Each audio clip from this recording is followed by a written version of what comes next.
আল্লাহ পাকের তরফ থেকে সর্বনিম্ন রিজিক হচ্ছে টাকা পয়সা, ধন সম্পত্তি, গাড়ি বাড়ি।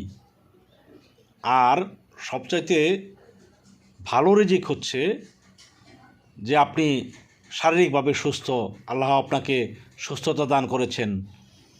তো আসলে আমরা মানুষ চিন্তাও করি না এই অল্প কিছু টাকা পয়সা দুনিয়াদারির জন্য আমরা এত কামড়াকামড়ি করি যে কাকে মেরে কার কাছ থেকে কেড়ে নিব এবং কত সম্পদ আমরা গড়ব, এজন্যই সারাটা জীবন কামড়াকামড়ি করে কাটিয়ে দিই।